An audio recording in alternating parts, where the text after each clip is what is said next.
வணக்கம். அஞ்சரை பெட்டியின் மூலிகை விருந்துல இன்னைக்கு நம்ம பார்க்க போற டிஷ் புளியிட்ட பசலைக்கீரை. இந்த புளியிட்ட பசலைக்கீரையை எப்படி செய்யணும், இதுக்கு தேவையான பொருட்கள் என்னன்னு இப்ப நம்ம பார்க்கலாம்.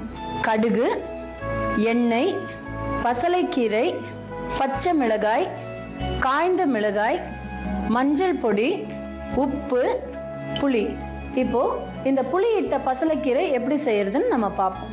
முதல்ல அடுப்பை பற்ற வச்சு ஒரு கடாயோ பேனோ வச்சுக்கோங்க. பசலைக்கீரையை நம்ம யாருமே உபயோகப்படுத்துறது இல்லை, ஆனால் அதனுடைய மருத்துவ சிறப்பு என்னன்னு தெரிஞ்சதுன்னா கண்டிப்பாக நீங்களும் யூஸ் பண்ணுவீங்க.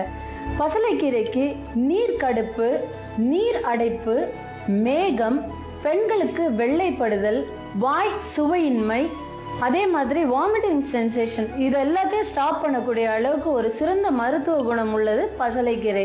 இப்போ இந்த பசலைக்கீரையை புளி போட்டு எப்படி செய்யணும்னு நம்ம பார்க்க போகிறோம். ஏற்கனவே நம்ம அடுப்பை பற்ற வச்சு கடாயை வச்சுருக்கோம்.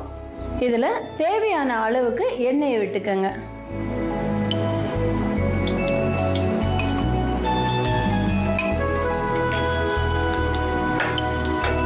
புளியிட்ட பசலைக்கீரை எப்படி செய்ய போகிறோம்? முதல்ல பசலைக்கீரையை நல்லா கழுகிட்டு பொடி பொடியாக நறுக்கி வச்சுக்கோங்க. அதோட பச்சை மிளகாய், கொஞ்சோண்டு மஞ்சப்பொடி, கொஞ்சோண்டு உப்பு போட்டு அரைச்சிக்கோங்க. எண்ணெய் காஞ்ச உடனே கடுகு போட்டுக்கலாம். கடுகு நல்லா வெடிச்சதுக்கு அப்புறமா அதில் தேவையான அளவுக்கு நீங்கள் காஞ்ச மிளகாவை போட்டு ஃப்ரை பண்ணிக்கலாம்.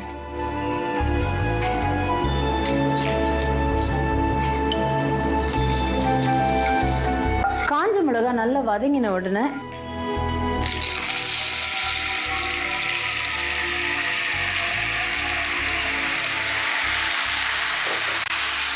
இந்த புளி நல்ல பச்சை வாசனை போகிற அளவுக்கு நீங்கள் வதக்கிக்கணும். இந்த புளி நல்லா வதங்கின உடனே ஏற்கனவே நம்ம வேக வச்ச பசலைக்கீரை எடுத்து இதில் போடுங்க.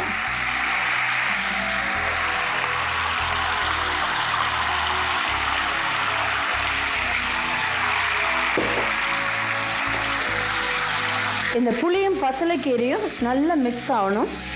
அது வரைக்கும் நீங்கள் கொஞ்சம் அதை கிண்டி விட்டுக்கிட்டே இருக்கணும். புளியை நம்ம தாளிக்கும் போது அதில் மஞ்சள் பொடியோ உப்போ நம்ம போடாதது ஏன்னாக்கா ஏற்கனவே அதை நம்ம பசலைக்கீரையில் போட்டுட்டோம். இப்போ இது சுண்டி ஒரு நல்ல டைட்டான ஒரு நிலைமைக்கு வரும்போது அடுப்பை நீங்கள் அணைச்சிடுங்க. இப்போ நம்மளுக்கு புளியிட்ட பசலைக்கீரை ரெடி.